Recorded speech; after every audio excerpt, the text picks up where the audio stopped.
은혜가 함께 하시길 바랍니다. 묵상기도 들으심으로 예배를 시작합니다. 맹인이 보며 못 걷는 사람이 걸으며 나병 환자가 깨끗함을 받으며 못 듣는 자가 들으며 죽은 자가 살아나며 가난한 자에게 복음이 전파된다 하라. 누구든지 나로 말미암아 실족하지 아니하는 자는 복이 있도다 하시니라. 우리에게 참된 자유와 은혜를 베푸시는 하나님, 때로는 우리가 고난 가운데 처하고 원치 않은 일을 만나지만 주의 이름 붙들 때에 주께서 함께 하시고 반드시 우리를 건져주시는 줄 믿습니다. 오늘도 주와 동행하는 날이 되게 하옵소서. 예수님의 이름으로 기도드립니다. 아멘. 주시는 말씀은 마태복음 11장 7절부터 15절까지입니다. 그들이 떠남에 예수께서 무리에게 요한에 대하여 말씀하시되 너희가 무엇을 보려고 광야에 나갔더냐? 바람에 흔들리는 갈대냐? 그러면 너희가 무엇을 보려고 나갔더냐? 부드러운 옷 입은 사람이냐? 부드러운 옷을 입은 사람들은 왕궁에 있느니라. 그러면 너희가 어찌하여 나갔더냐? 선지자를 보기 위함이었더냐? 옳다. 내가 너희에게 이르노니 선지자보다 더 나은 자니라. 기록된 바 보라, 내가 내 사자를 내 앞에 보내노니 그가 네 길을 내 앞에 준비하리라. 신 것이 이 사람에 대한 말씀이니라. 내가 진실로 너희에게 말하노니 여자가 낳은 자 중에 세례 요한보다 더 큰 이가 일어남이 없도다. 그러나 천국에서는 극히 작은 자라도 그보다 크니라. 세례 요한의 때부터 지금까지 천국은 침노를 당하나니 침노하는 자는 빼앗느니라. 모든 선지자와 율법이 예언한 것은 요한까지니 만일 너희가 즐겨받을진대 오리라 한 엘리야가 곧 이 사람이니라. 귀 있는 자는 들을지어다. 아멘. 세례 요한의 제자들이 예수님 찾아와서 예수님께 당신이 메시아가 맞습니까? 아니면 또 다른 메시아가 있습니까? 그렇게 물었었습니다. 11장을 시작하면서 세례 요한이 보내서 이 질문을 했습니다. 세례 요한은 예수님이 메시아인 것을 분명히 알았는데도 예수님이 하시는 것이 사람들이 기대하고 생각했던 메시아, 구세주의 일과 너무나 차이가 났기 때문에 예수님이 당신이 메시아가 맞습니까? 이렇게 다시 물었습니다. 그리고 예수님은 이것이 진짜 메시아가 해야 될 일이고 하나님께서 원하시는 바다. 그게 뭡니까? 이 세상에서 고통받고 어려운 자들, 가난한 자들, 그들에게 하나님이 선포하시는 참된 자유와 기쁨을, 그 회복을 선포하는 겁니다. 너희가 지금 보는 것이 무엇이냐? 맹인들이 눈을 뜨고 못 보던 자들이 보는 것을 경험하지 않았느냐? 듣지 못하던 자들이 들었고 또 저는 자들이 걷고 죽은 자가 살아나고 귀신이 쫓겨나고 그게 메시아가 아니면 뭐가 메시아란 말이냐? 세상적인 권력을 얻고 세상에서 성공하고 잘 나가도록 하는 것이 메시아의 역할이냐? 그렇지 않다. 진짜 복음은 영적인 자유를 얻고 인생의 고통에서 기쁨을 회복하는 그게 진짜 복음이다. 그것이 예수님의 답이었습니다. 세례 요한의 제자들이 그 말씀을 듣고 감옥에 있는 요한에게 돌아가서 그대로 전했겠지요. 그리고 예수님이 함께 있는 제자들에게 오늘 이 말씀을 주신 겁니다. 너희가 광야로 나갔던 것이 무엇을 보려고 나갔더냐? 광야에는 누가 있었어요? 세례 요한이 있었습니다. 수많은 사람들이 그 어렵고 고통스러운 세월, 그 환경, 그 인생 속에서 세례 요한이 회개의 복음을 외치니까 그 말씀을 들으러 광야로 어마어마하게 모여갔습니다. 광야로 세례 요한을 보러 가서 세례 요한의 말씀을 듣고 은혜 받고 아멘 하고 두려워 회개하기도 하고 그랬습니다. 그렇게 세례 요한의 말씀을 들으려, 아니죠, 정확하게 말하면 세례 요한을 통해 주시는 하나님의 음성을 들으러 광야로 나갔을 때는 무엇을 보려고 나갔습니까? 화려한 옷 입은 사람들, 부자들, 세상에서 잘 나가는 사람들 보려고 나갔습니까? 그렇지 않습니다. 사람들 마음속에는 사실은 하나님께서 주시는 그 말씀을 들으려고 사모하는 갈급한 마음이 있었던 겁니다. 사람들은 자기가 뭘 원하는지도 잘 모릅니다. 사실은 그 영혼에 뭔가 부딪힘이 있는 그런 말씀을 듣고 싶어서 영적으로 목말라 하면서도 메시아를 기다릴 때는 세상적인 권력을 얻고 힘을 얻는 다윗 시대 같은 전성기를 보여줄 메시아를 기다리는 아주 이중적인 모습을 가지고 있다는 겁니다. 그것은 오늘날 우리 성도들도 마찬가지입니다. 사실은 고난의 십자가를 내가 기꺼이 지겠습니다 고백하고, 누구에게나 자기 십자가가 있는 줄 믿습니다, 자기 십자가를 지고 주님 뒤를 따르겠습니다 고백하면서도 한편으로는 예수 믿으면 뭐 잘되고 성공하고 또 인생의 전성기를 이루고 하는 일마다 다 척척 풀려가는 그런 걸 기대하는 마음도 동시에 있는 것이 인간입니다. 주님 앞에 나와서 이것도 잘되게 해주시고 저것도 잘되게 해주시고 저것도 잘되게 해주시고 기도하는 내용이 맨 뭐 잘되게 해달라는 기도입니다. 그거 보면 사람들이 요구하는 것이 굉장히 이중적이지 않느냐.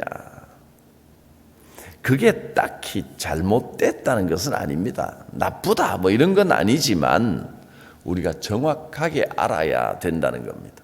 바라는 건 바라는 거지만 하나님의 응답은 우리가 바라는 대로 꼭 그대로 주시는 것은 아닙니다. 사람들은 이스라엘 나라의 회복을 바라고 있었습니다. 그게 뭐 나쁜 건 아닙니다. 애국심이 뭐 나쁩니까? 식민지에서 벗어나고자 하는 게 잘못된 겁니까? 그렇지 않습니다. 그런 건 얼마든지 그럴 수 있습니다. 또 우리나라도 일제 36년 그 식민지 치하에 있을 때 교회가 이 나라를 해방시켜 달라고, 광복의 영광의 날을 달라고 얼마나 간절히 기도했습니까? 그 기대 자체가 나쁜 건 아니지만, 그러나 그것만 생각하고 하나님의 뜻을 바라보지 못한다면 그건 위험한 겁니다. 우리가 무엇을 바라고 무엇을 기대하든 주의 뜻대로 이루어지기를 원하나이다. 항상 그 마음을 가지고 고백을 해야 됩니다. 그래야 하나님이 기뻐하시는 믿음의 모습이 되는 겁니다. 예수님이 처음 이 땅에 오셨을 때 마리아가 그렇게 고백했습니다. 주의 계집종이오니 주의 뜻대로 이루어지이다. 그 상황이 마리아가 기대하던 상황은 아닙니다. 마리아는 요셉과 정혼하고 아름다운 미래를 꿈꾸고 있었습니다.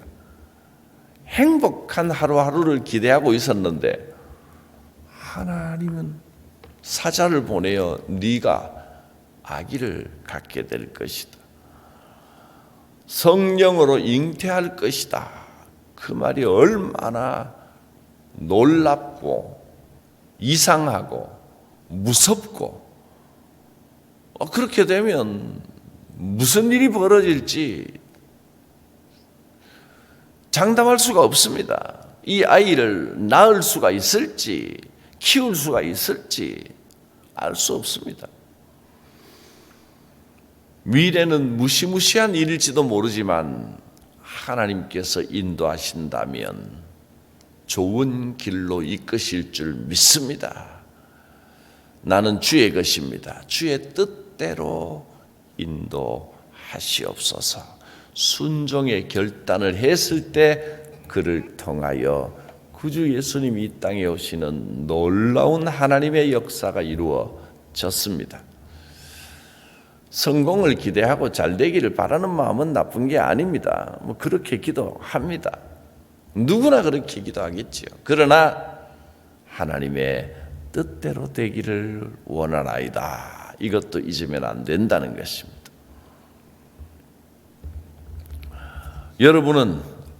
우리는 무엇을 위해 살아갑니까? 세례 요한은 이 세상 부귀 영화에는 아예 관심이 없고 오로지 하나님의 영광만을 바라면서 구세주가 오실 길을 예비하기 위하여 광야로 나갔습니다. 그랬을 때 9절 말씀에 내가 너희에게 이르노니 선지자보다 더 나은 자니라. 세례 요한을 그렇게 평가했습니다. 그래서 이 세례 요한은 예수님이 오실 길을 예비하는 자가 되었습니다. 11절에 내가 진실로 너희에게 말하노니 여자가 낳은 자 중에 세례 요한보다 큰 이가 일어남이 없도다. 선지자들보다 더 위대하고 더 훌륭하다 했습니다. 왜 이렇게 적극적으로 칭찬을 하셨겠습니까? 지금 좀 전에 세례 요한이 와서 당신이 메시아가 맞습니까? 세례 요한이 와서가 아니고 정확하게 말하면 세례 요한이 제자들을 보내서 내가 하나님을 위하여 온 인생을 다 바쳤는데 그 결과가 어떻습니까? 세례 요한은 지금 감옥에 갇혀서 곧 처형당할 위기에 놓여 있습니다. 이게 맞습니까? 세례 요한은 그 상황을 원망하거나 거부하는 게 아니고 자기가 기대했던 것과 예수님의 모습이 다르니까 하나님의 뜻이 무엇인지를, 복음이 진짜 복음이 무엇인지를 이해하려고 노력했던 겁니다. 사람에게는 누구나 이 두 가지 마음이 다 있습니다. 세상적으로 잘 되기를 원하기도 하고 또 하나님의 뜻대로 이루어지기를 원하기도 하고 이 두 마음이 잘 조화를 이룰 때 그것이 아름다운 삶이 되고 하나님께 칭찬받는 삶이 되는 겁니다. 세례 요한은 세상적으로 잘 되는 것보다 오로지 하나님의 영광이 나타나기만을 바라고 살았습니다. 그거 쉬운 일 아닙니다. 누가 세례 요한처럼 살 수 있겠습니까? 그래서 하나님의 영광에 그토록 집중하는 세례 요한 참 귀하다. 얼마나 귀하냐.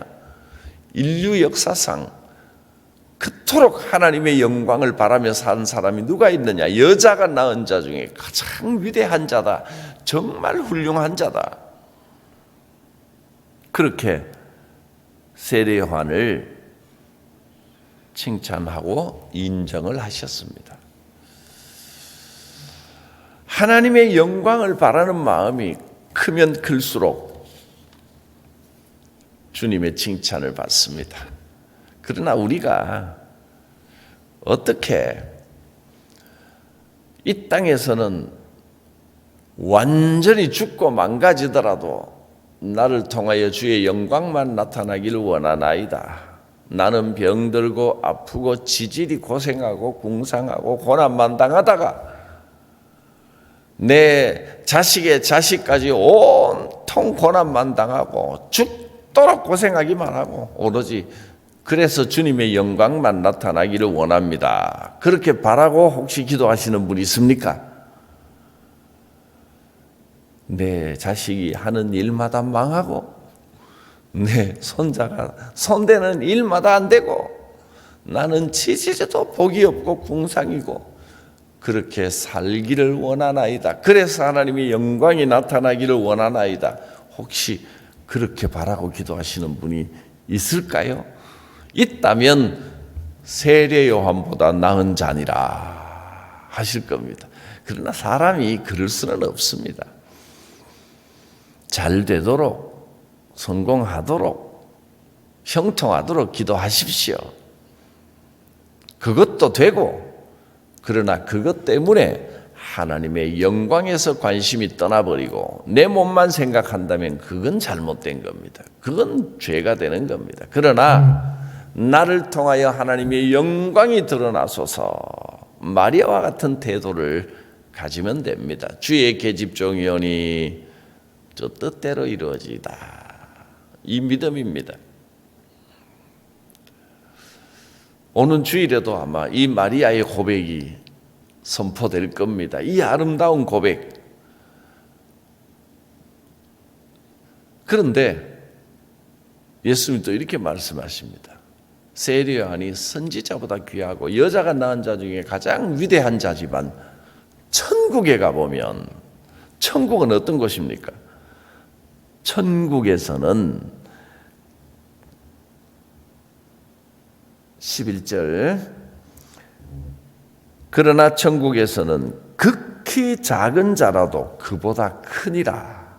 왜냐하면 천국은 오로지 하나님의 영광만이 가득한 곳이기 때문입니다. 천국 가서까지 우리가 부자 되고 잘 나가고 권세를 누리고 그런 거 바라지는 않겠죠. 그건 이 땅의 겁니다.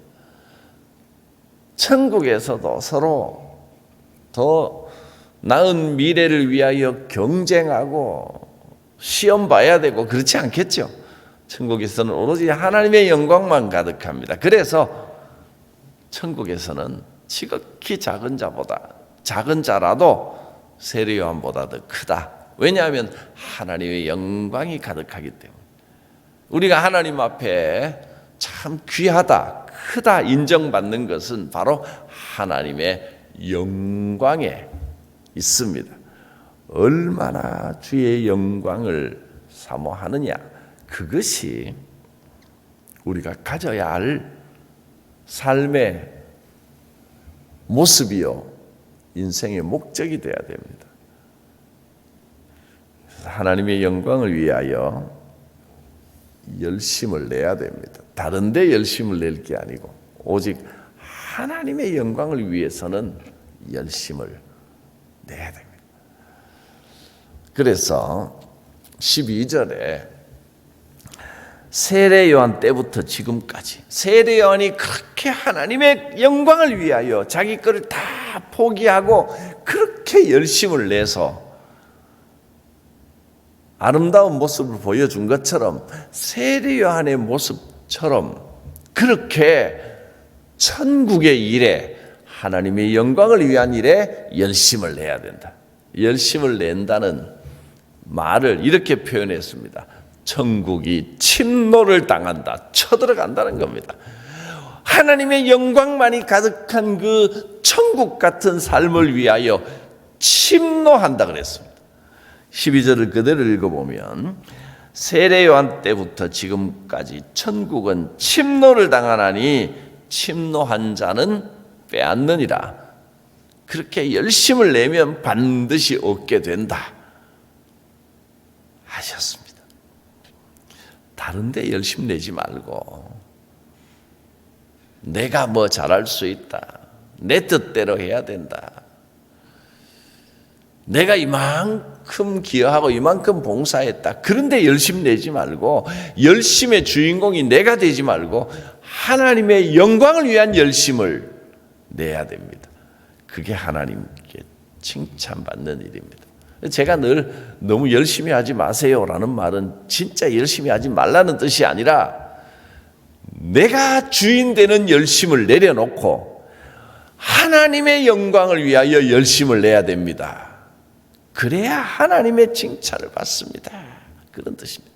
근데 사람들은 자기 능력, 자기 생각에 푹 빠져가지고 하나님의 뜻에 별로 관심이 없습니다. 신앙생활 하면서도 내가 이걸 했고 내가 이만큼 했고 내가 잘할 수 있고 내가 뭘 헌신했고 자꾸 내가 주인공이 되느라고 하나님의 영광, 하나님의 뜻에 관심이 없습니다.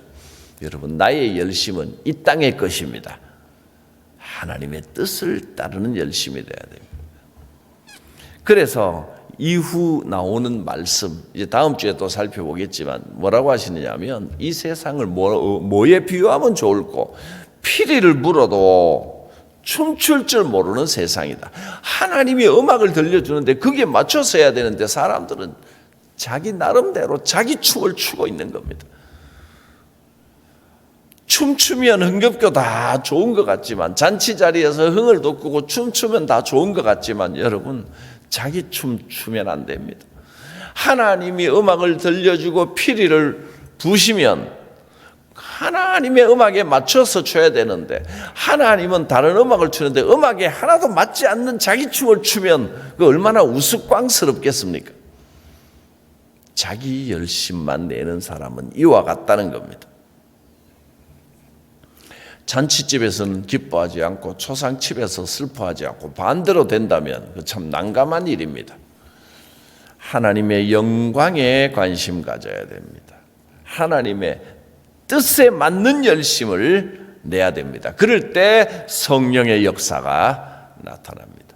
인간의 열심이 드러나면 다툼의 역사가 나타납니다. 그건 사탄의 역사입니다. 아무리 그럴듯한 모습으로 내가 뭐 교회를 위하고 세상을 위하고 그래도 자기 열심을 가지고 하면 다툼이 나타납니다. 그건 사탄의 역사입니다. 그러나 하나님의 뜻에 맞는 열심을 가지면 성령의 역사가 나타나고 하나됨의 역사가 나타납니다. 우리가 세상에 대하여 죽고 하나님의 영광에 대하여 깨어 있기를 바랍니다. 기도합니다. 주의 뜻이 우리의 삶 가운데 이루어지기를 원합니다. 겸손하게 주님 앞에 무릎 꿇고 머리 숙일 때 우리를 인도하시는 하나님의 손길, 성령의 역사, 천국의 복음이 우리의 삶 가운데 이루어질 줄 믿습니다. 예수님의 이름으로 기도드립니다. 아멘. 예수는 나의 힘이요 내 생명 되시니 구주 예수 떠나 살면 죄 중에 빠지니 눈물이 앞을 가리고 내 마음에 근심 쌓일 때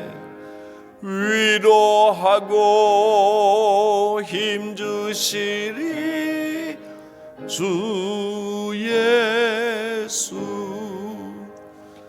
예수는 나의 힘이요 내 친구 되시니 큰 해를 간구하면 풍성히 받으리. 햇빛과 비를 주시니 추수할 곡식 많도다. 귀한 열매 주시는 이 주 예수. 예수는 나의 힘이요 내 기쁨 되시니 그 명령을 준행하며 늘 충성하겠네. 주야로 보호하시며 바른 길 가게 하시니 의지하고 따라갈 이 주 예수. 예수는 나의 힘이요 내 소망 되시니 이 세상을 떠나 살 때 곧 영생 얻으리. 한없는 복을 주시고 영원한 기쁨 주시니 나의 생명 나의 기쁨 주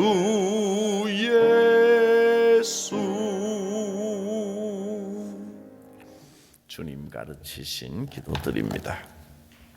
하늘에 계신 우리 아버지, 아버지의 이름을 거룩하게 하시며 아버지의 나라가 오게 하시며 아버지의 뜻이 하늘에서와 같이 이 땅에서도 이루어지게 하소서.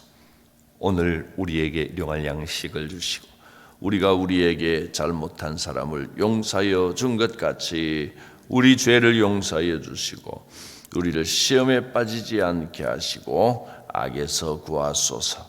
나라와 권능과 영광이 영원히 아버지의 것입니다. 아멘. 주님의 영광, 천국의 복음이 우리 마음에 가득하기를 원합니다. 먼저 하나님의 나라와 의를 구할 때 하나님께서 이 모든 것을 우리에게 더하여 주실 줄 믿습니다. 주의 계집종이오니 주의 뜻대로 이루어지이다. 마리아의 고백처럼 우리의 삶 가운데 주의 은혜와 평강, 주의 인도하심이 충만하기를 축복합니다. 주여 부르고 기도합니다. 주여